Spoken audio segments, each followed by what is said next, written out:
Welcome to Latha சமையல். இப்போ வந்து உங்களுக்கு வங்கி பாத் என்ற ஒரு ரெசிபியை உங்களுக்கு செஞ்சு காட்ட போகிறேன். அதுக்கு தேவையான பொருட்கள் 2 ஸ்பூன் கொத்தமல்லி, 2 வரமிளகா, ஒரு சின்ன பீஸ் பட்டை, 3 கிராம்பு, 1 டீஸ்பூன் பெருஞ்சீரகம், 1 டீஸ்பூன் சீரகம், இதே அளவு 2 ஸ்பூன் வந்து உளுந்து, வெள்ளை உளுந்து, 4 ஸ்பூன் வந்து கசகசா, 2 ஸ்பூன் கடலைப்பருப்பு, 1 ஸ்பூன் மிளகு, சின்ன வெங்காயத்தை அரிஞ்சு வச்சிருக்கேன். அது கூட வந்து ஒரு 3 பல்லு பூண்டை இந்த மாதிரி 2ஆ வெட்டி வச்சிருக்கேன். ஒரு 10 பீஸ் வந்து முந்திரி பருப்பு, ஒரு 2 ஸ்பூன் மல்லாட்டை வேர்க்கடலை, தேவையான அளவு கத்திரிக்காய், இஞ்சி பூண்டு விழுது 1 ஸ்பூன், தாளிக்கிறதுக்கு தேவையான பெருஞ்சீரகம், உளுந்து, கடுகு, கடலைப்பருப்பு, சீரகம், தேங்காய், இவ்வளோதான். எண்ணெய், தேவையான அளவு உப்பு, இவ்வளோதாங்க. அடுப்பில் ஒரு கடாயை வச்சுக்கோங்க. அடுப்பு ஆன் பண்ணிவிட்டு ஃபஸ்ட்டு வந்து வறுக்கிறதுக்கு தேவையான பொருளெல்லாம் வறுத்து ரெடி பண்ணிக்கலாம். ஃபஸ்ட்டு ஒரு பொடியை ரெடி பண்ணணும். கடாய் சூடாகட்டுங்க. கடாய் நல்லா காஞ்சிடுச்சுங்க. இப்போ கொஞ்சம் நல்லெண்ணெய் ஊற்றிக்கிறேன். 1 ஸ்பூன் அளவு போட்டுக்குங்க. எண்ணெய் காஞ்ச பிறகு 2 வரமிளகா, கடலைப்பருப்பு, உளுந்து போட்டு நல்லா பொன்னிறமாக வர்ற வரைக்கும் வறுத்து எடுத்துக்கலாம். இது கொஞ்சம் கலர் மாறின பிறகு கொத்தமல்லி விதையை போட்டுக்கலாம். இப்போ வந்து இந்த கொத்தமல்லியை போட்டுக்கலாம். கொத்தமல்லி, இந்த பட்டை, காம்பு எல்லாத்தையும் போட்டுக்கலாம்.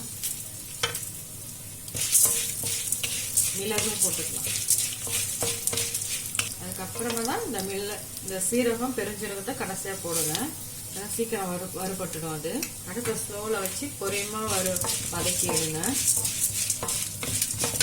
சட்டன் தீஞ்சிடுச்சுன்னா டிஷ்ஷே வீணாக போயிடும். ஒரு கசப்பு தன்மை வந்துடும்.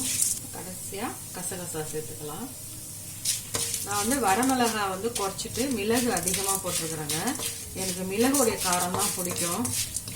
அதனால் வரமிளகாவுடைய எண்ணிக்கையை குறைவாக போட்டிருக்கிறேன். அதுக்கு அடுத்தது தேங்காய். நான் ஃப்ரெஷ்ஷாக தாங்க எடுத்துருக்கிறேன். இந்த ஃப்ரெஷ்ஷாக தேங்காவை திருவி வச்சுக்கிறேன். இது ஒரு 2 ஸ்பூன் வருங்க. இதே நல்லா வதக்கிக்கலாம்.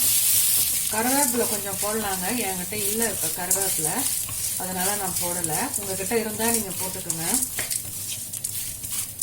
இதை நல்லா வதக்கி எடுத்து ஆறுன பிறகு நம்ம பொடி பண்ணி வச்சுக்குவோம். வங்கி பாத்துக்கு ஃபர்ஸ்ட் ப்ரிப்ரேஷன் இதுதாங்க. இது ரெடி பண்ணிட்டீங்கன்னா அடுத்ததெல்லாம் ரொம்ப ஈஸி. அத்தையும் வறுத்தோம் இல்லைங்களா, அதே வானலியில கொஞ்சம் எண்ணெய் ஊற்றிக்கிறேன். மறுபடியும் நல்லெண்ணெய் ஊற்றிக்கிறேன்.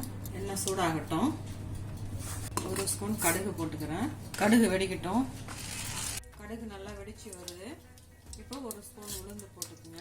1 ஸ்பூன் பெருஞ்சீரகம், சீரகம், 4 ஸ்பூன் கடலைப்பருப்பு, ஒரு கைப்பிடி வேர்க்கடலை, முந்திரி பருப்பு, பூண்டு ஒரு 3 பல்லு, எல்லாத்தையும் நல்லா வதக்கலாம். பட்டுச்சு. 1 ஸ்பூன் சின்ன ஸ்பூனாக டீஸ்பூனாக இஞ்சி பூண்டு, கொஞ்சம் வெங்காயமும் பூண்டும் ஆப்ஷனல் தாங்க. உங்களுக்கு வேணும்னா போட்டுக்கோங்க. எனக்கு வெங்காயம் ஃப்ளேவர் பிடிக்கும், அதனால நான் போட்டிருக்கேன். பூண்டோடைய ஃப்ளேவரும் பிடிக்கும், அதனால தான் நான் போட்டிருக்கேன். அது ரெண்டும் வேணும்னா நீங்கள் அதை வந்து ஊற்றலாம்.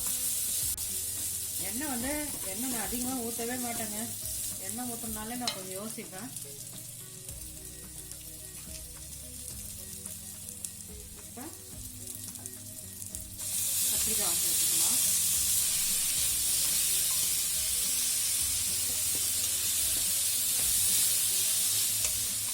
எண்ணெய் தாராளமாக இல்லாததுனால கொஞ்சம் அடி பிடிக்குங்க, பார்த்து செய்யுங்க. ஸ்லோவில் வச்சுருங்க. இந்த கத்திரிக்காய் வந்து நல்லா வதங்கி வரணுங்க.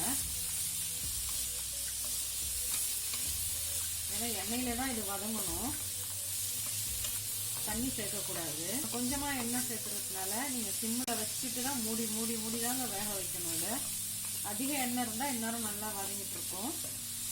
இப்போ அதில் கொஞ்சம் உப்பு சேர்த்துட்டு நான் மூடி வச்சிடுறேங்க. ஒரு 10 நிமிஷம். உப்பு சேர்க்க போகிறதில்ல. தேவையான அளவு அவங்களுக்கு எவ்வளோ தேவையோ சேர்த்துக்கங்க. நான் ஒரு 1/2 ஸ்பூன் போடுறேன். ஏன்னா சாதத்தில் நான் உப்பு போடாமல் தான் சாப்பாடை நான் வடித்து வச்சுருக்கேன்.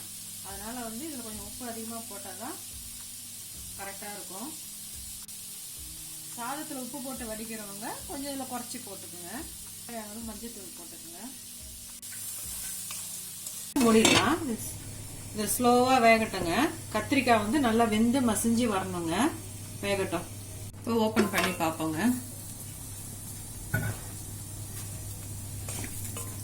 பாருங்க, கத்திரிக்காய்லாம் நல்லா வதங்கி வந்திருக்கு. இப்போ வந்து நார்மலாக இந்த ஸ்டேஜில் வந்து நம்ம புளி ஊற்றணும். நான் புளி அதிகமாக சேர்த்துக்க மாட்டேன். புளி எனக்கு பிடிக்காது. அதனால் வந்து நான் எலுமிச்சம்பழம் போட்டுக்கிறேன். கடைசியாக கூட ஊற்றிக்கலாம். நான் இப்போ போட்டுக்கிறேங்க. அப்புறமா இந்த பொடி பண்ணோம் இல்லைங்களா, அதை ஒரு பொடி பண்ணதத்தையும் போட்டுக்கலாம். லைட்டாக ஒரு வதக்கிட்டு, ஏற்கனவே நம்ம வறுத்ததுனால நல்லா வதங்கணுன்றது இல்லைங்க. இப்போ இதில் வந்து ரைஸ் போட்டுக்கலாம். நம்ம ஏற்கனவே ரைஸை வந்து வேக வச்சுருக்கேன். அதை வந்து இது கூட கொஞ்சம் கொஞ்சமாக கொட்டி கிண்டிக்க வேண்டியது தான். நல்லா கட்டி இல்லாமல் நல்லா உடச்சி விட்டுக்குங்க.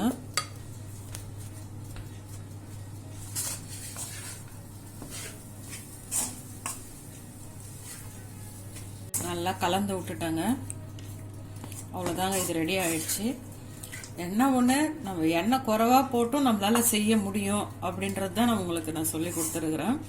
இதை சாப்பிடும்போது நம்மளுக்கும் திருப்தியாக இருக்கும். எண்ணெய் குறைவா இருக்குதுன்ற ஃபீலிங்கோட சாப்பிடும்போது நல்லா இருக்கும். இதுவும் சூப்பராக இருக்கும். நீங்கள் ட்ரை பண்ணி பாருங்கள். கொத்தமல்லி தழை கொஞ்சம் போட்டுக்கலாங்க. வாழைப்பழம் எடுத்துடலாங்க. இதை வந்து நான் சர்வ் பண்ணி காட்டுறேங்க. சூப்பரான வங்கி பாத் ரெடி ஆயிடுச்சு. எண்ணெய் குறைவா சூப்பராக செஞ்சுருக்கேன். இருங்க, நான் டேஸ்ட் பண்ணி பார்த்துட்டு சொல்கிறேன். ரொம்ப சூப்பராக இருக்குங்க. இந்த வறுத்து பொடி பண்ணோம் இல்லைங்களா, அந்த பொடியோடைய வாசனை, அந்த முந்திரி பருப்பு, இந்த வேர்க்கடலை எல்லாமே கலந்து ரொம்ப நல்லா இருக்குது. இந்த ஸ்டேஜில் கூட உங்களுக்கு தேவைன்னா மேலே கொஞ்சம் நல்லெண்ணெய் ஊற்றிக்கலாம். நெய் விரும்புகிறவங்களும் கொஞ்சம் நெய் போட்டுக்கலாம். இது எனக்கு போதுமானது அளவாக இருக்குது. ரொம்ப சூப்பராக இருக்குது. நீங்களும் செஞ்சு பார்த்து சாப்பிட்டு என்ஜாய் பண்ணுங்கள். இந்த வீடியோ பிடிச்சிருந்தா லைக் பண்ணுங்கள், ஷேர் பண்ணுங்கள், கமெண்ட்ஸ் பண்ணுங்கள். மறக்காமல் சப்ஸ்கிரைப் பண்ணுங்கள். நன்றிங்க. வணக்கம்.